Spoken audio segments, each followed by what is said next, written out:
Okay, I'd like to comment on Ralph Frias. He's got a personal medical issue that he's dealing with, and I'll leave it at that. I don't want anyone to think that he's in any kind of trouble or suspended. It has nothing to do with that. So that's where that's at. As far as our team, for the most part, we're pretty healthy. Obviously, Lole is done for the year, but he's still a big part of this program. You'll see him on the sideline. I think we're excited about playing football. I think you folks are excited about watching football. We watched some college football last week. It was fun to watch again. You can always anticipate a lot of excitement. It's fun to see the fans in the stands, too. That was kind of a unique deal. Southern Utah, obviously, is a team that when you look at them from last year, they played 6 games. They were in a lot of close games, similar to how we had played in some games. They just couldn't finish at the end. Their first game was on the road against San Jose State. That was my first coaching career. First coaching opportunity was at San Jose State.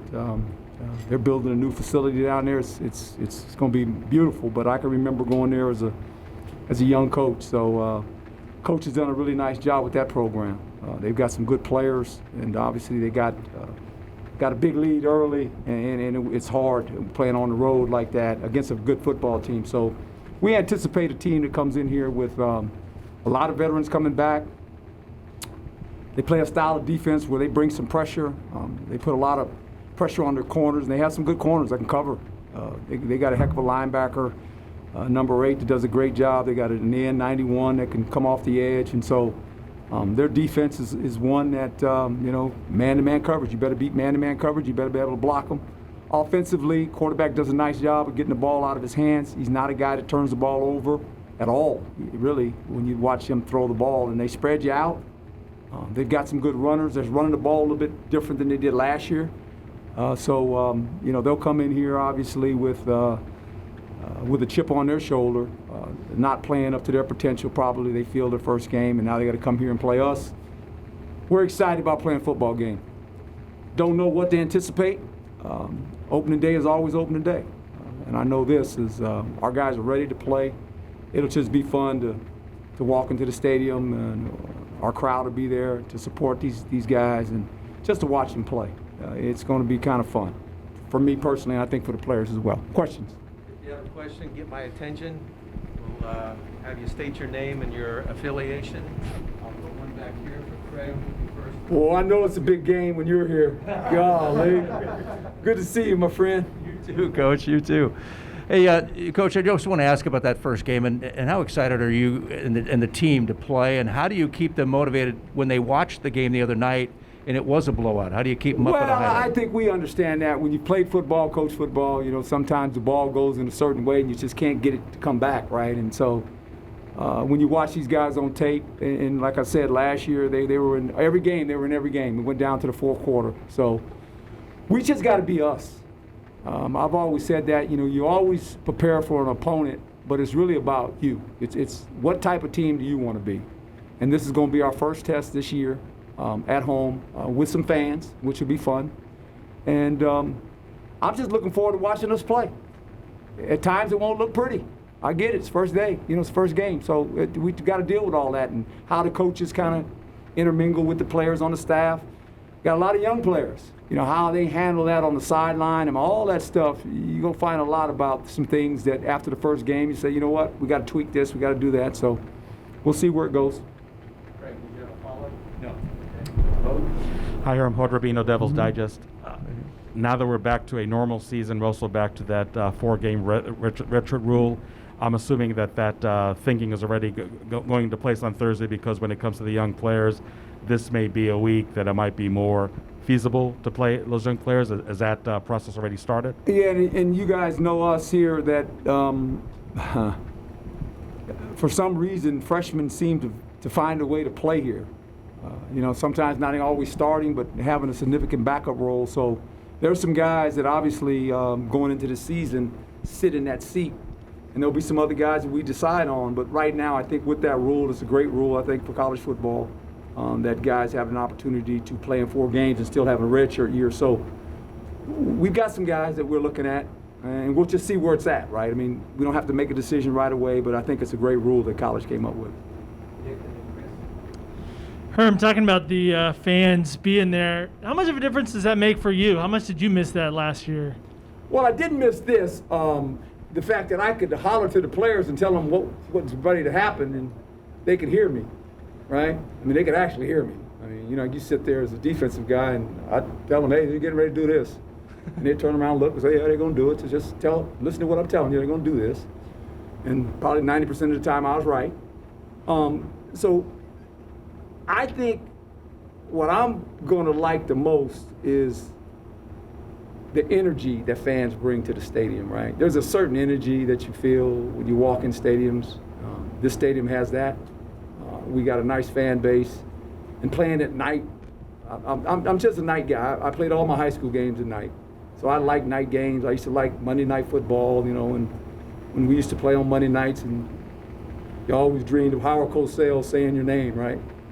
And I can remember my first Monday night, I made a play, and all I wanted to know, did he say who I was? And so I just think night games to me they're fun, and our crowd has all day to get ready for those games too, and they know how to do that as well. So it's going to be fun.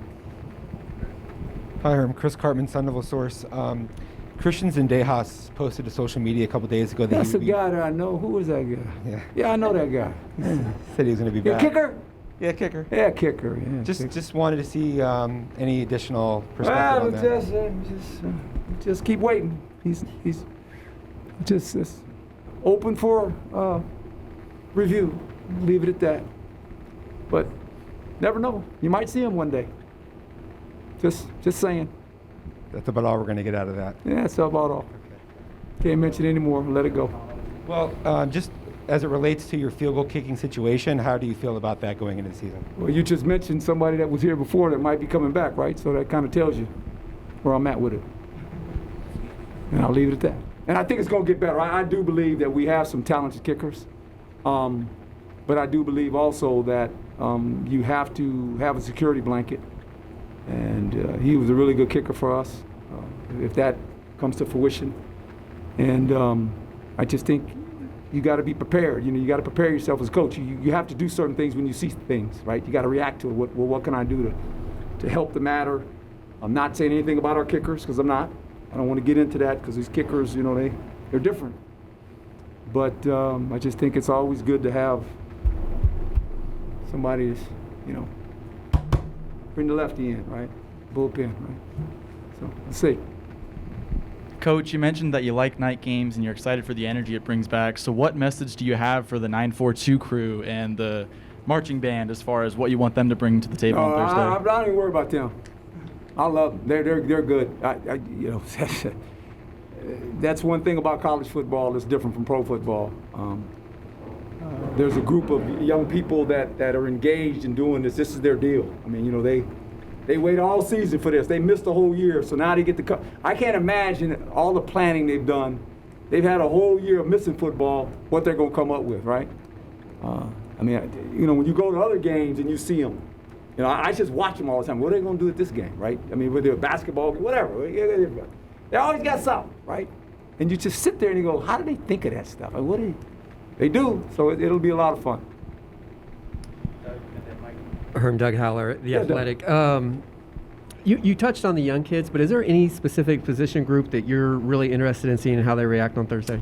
I like our receivers. They now have another year under their belt. How that kind of comes together with Jaden, I think is important. We've got some young secondary guys that are very talented.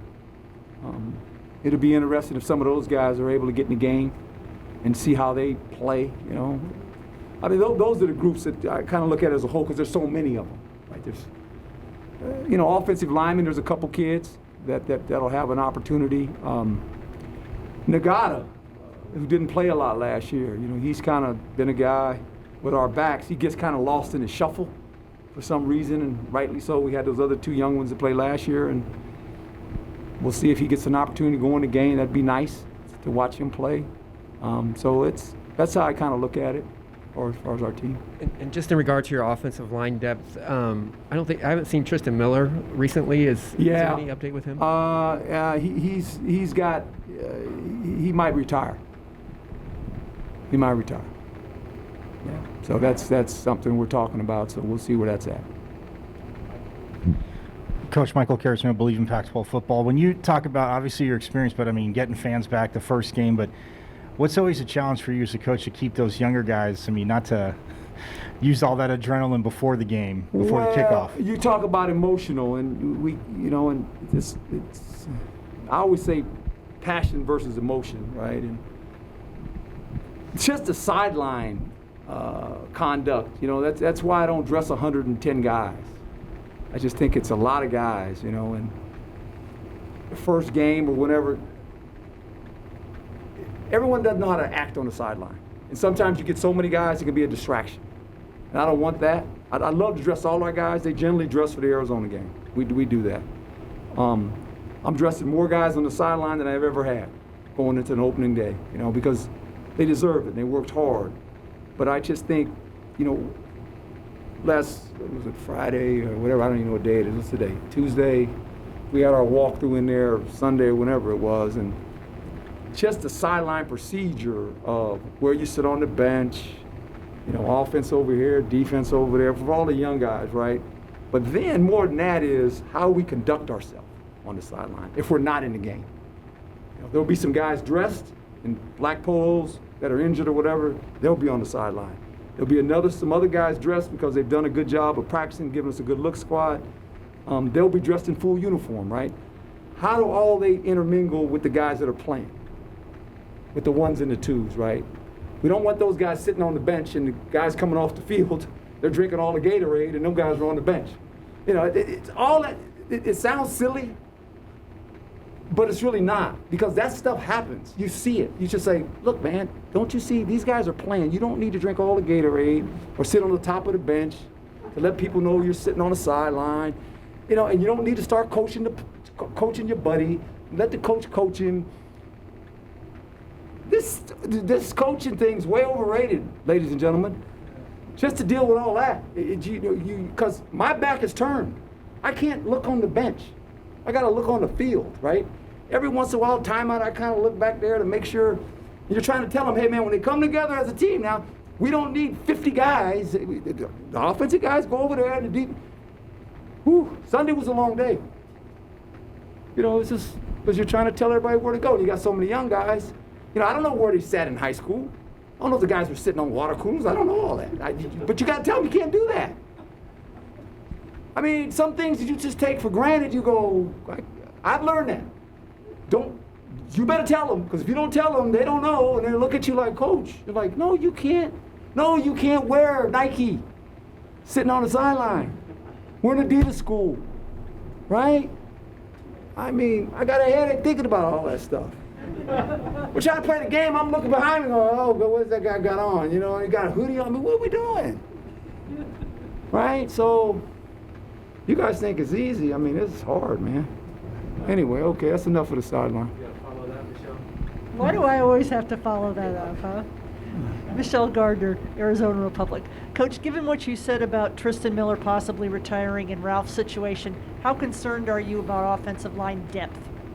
Well, we always have been, depth-wise. I mean, that's what you're concerned with offensively and defensively on the lines. But I think we've got some young players that obviously that we're looking at and saying, hey, they're going to have to play. Have some guys here for 2 years, and coach has done a nice job with some of these young guys. So it's always, when you're building a football team, everyone reads about the skilled people, but your building blocks are on your lines, and we got to continue to build it there. But we've got some young players, I think, on both sides of the ball that can help us. They just happen to be really young, and that's just kind of where we're at. But I think if we can stay healthy with our offensive line's pretty good. I really believe that. They played together now for a little while. Last year helped them. So coming back, if we just can stay healthy, we got a chance to have a pretty nice offensive line. Hi, Coach. Sean Lynch of the State Press. With all the stuff that's happened off the field, how excited are you to be on the field coaching during those 60 minutes? We haven't had really a lot of stuff off the field, to be quite honest. We've been practicing football since spring. So we want to play football like everybody else does. I mean, that's kind of been our mindset from the beginning, from last spring to right now. You know, we've been talking about football. All that other stuff I wouldn't know because I live in this world like this, man. I just coach football. The players have been dialed in, knowing that we feel like we've got a pretty good football team.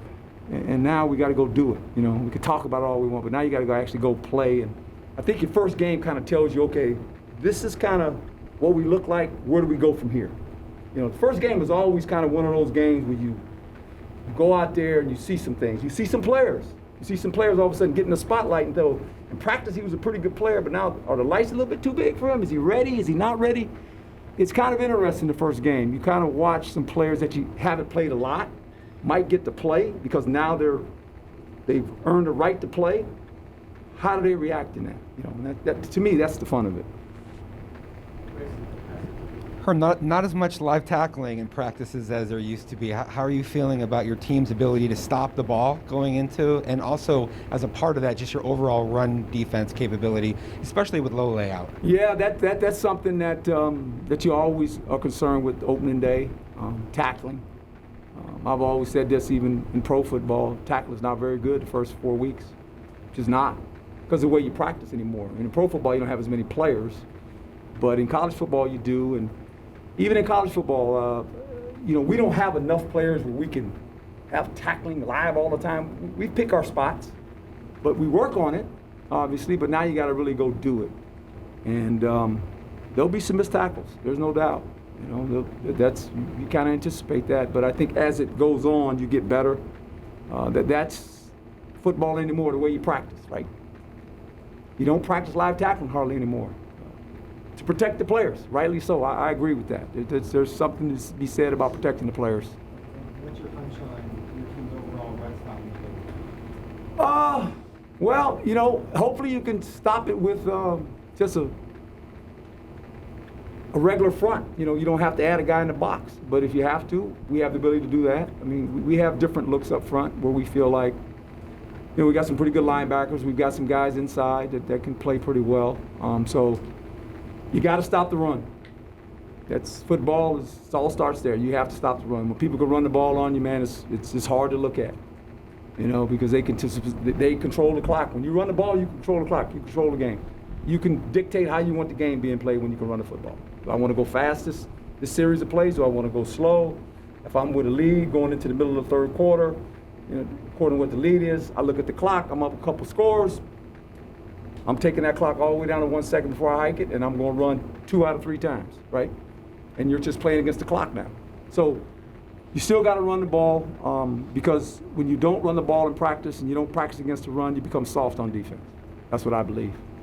And now we live in a world where people want to score 45 points, 50 points. I didn't say 50, but you want to score, you know, and so where's the balance to that, where you can still run the football, especially when the field shrinks. And when you need to make a first down, 4th and 1, 4th and 2, can you run it to make it, or do you got to throw it? You know, that's the part of the running part you can't lose sight of. So that's football still, in my opinion. John Marshall, AP. Your teams have been among the national leaders in turnover margin. How has your philosophy kind of evolved as the game's gone to like more spread offenses and short passing? You got to be able to play man coverage. And if you're not playing a lot of man, you got to make sure you get the ball turned back to the people in pursuit where they can hit the guy, right? More people that hit the guy with the ball, you got a chance when it comes out. And you steal possessions when you can take the ball away in football. And when you can steal 2 or 3 possessions, that's a good thing. Now the offense has to capitalize on it. But you're right, they spread you out because you have to have people that can tackle in space. But with that being said, you still have to run to the ball. You got to turn the ball back to the defense. So if you're able to do that, you get more hats on the ball, you get more hats on the guy that's carrying the ball. But that's college football. You got to be able to tackle, and you got to take the short gain away because people now are 5 yards, you know, and they just kind of methodically go on a 10-play drive, and the biggest pass might have been 10, but they're just. So eventually you got to be able to get up on people, don't let them have the short pass, and then when you can take the ball away, take it away. I've always said this, when you start throwing it around the yard a lot, It all looks good, and it's all fun and games until somebody takes it from you, and then it's not a lot of fun.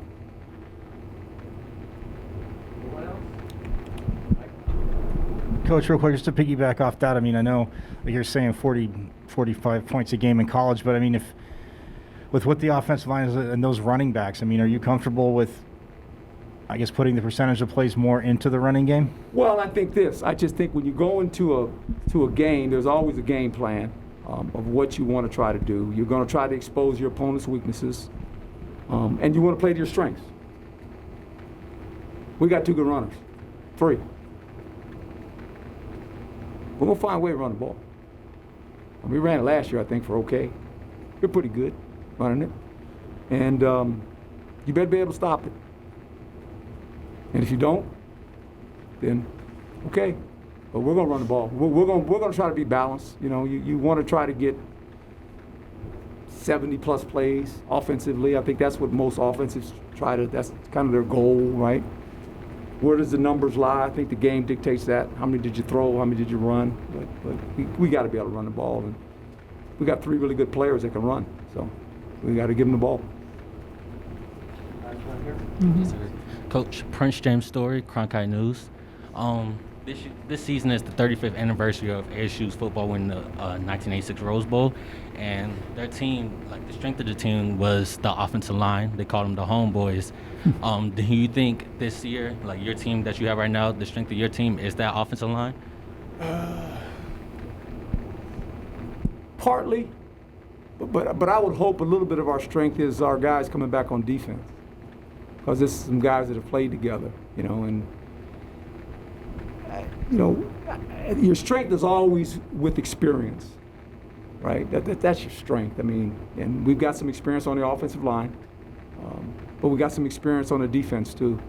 You know, Lole's the guy we're missing, but everybody else has played a little bit. Now AP's calling the defenses. That'll be interesting how he calls defenses compared to how Marvin did it. But there's some similarities there, and I just think we want to put our players in position where they can be successful. That's what you got to do as a coach. You know, that's the bottom line. And I think we'll find out a little bit about this Thursday night, kind of some things we want to do defensively, and see if we can do them. And if we can, then we're good. And if not, if we got to change some things or, you know, make some changes, we're able to do that too. But you don't know. You really don't know. It takes a game or 2 to play to figure out, okay, this is what we're doing pretty good. And then you build on that. Thank you, Coach. All right, thank you, folks. Thanks, Coach. Yes.